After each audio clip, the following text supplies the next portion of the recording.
To stir up trouble with those wildfire burn scars. CDOT saying Mother Nature continues to, quote, call the shots on the reopening of I-70 through Glenwood Canyon.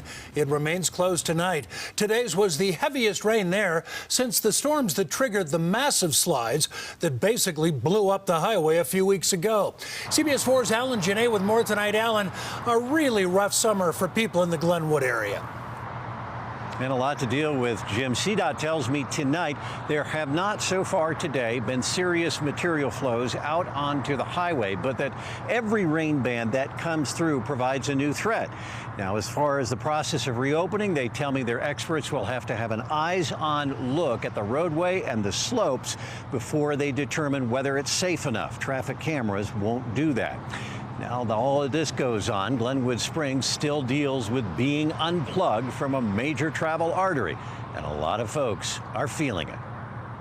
Closed again. The slides that have ravaged Glenwood Canyon are tearing apart the interstate and the business owned by Ken Murphy. Can you give me a ballpark figure of how much business is off right now after the slide? And the 80% or so.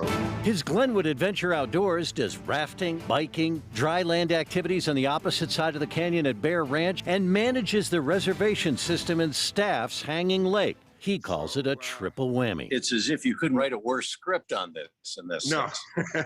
Not at all. The people who work at Hanging Lake are out. We had to unfortunately tell everybody this morning, listen, there's no chance it's going to open up for this year. But he's holding out hope on something.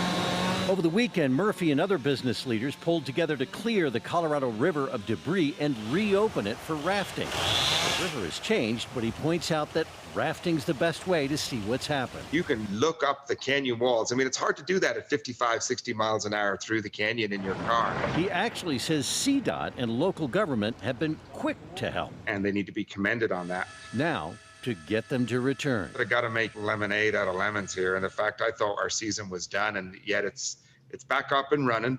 We just got to convince people to come back to Glenwood, and we're open. Tomorrow will be their big chance. Just a moment ago, CDOT says that they will reopen the highway through Glenwood Canyon tomorrow morning. Well, that's a bit of a relief for people like Murphy, who have been trying to sell it by saying, hey, take the long way around, because that gives you the opportunity to see something in Colorado you've never seen before and to stay off the interstate. But the interstate, again, will be open tomorrow morning. In Jefferson County, I'm Alan Janae, covering Colorado First.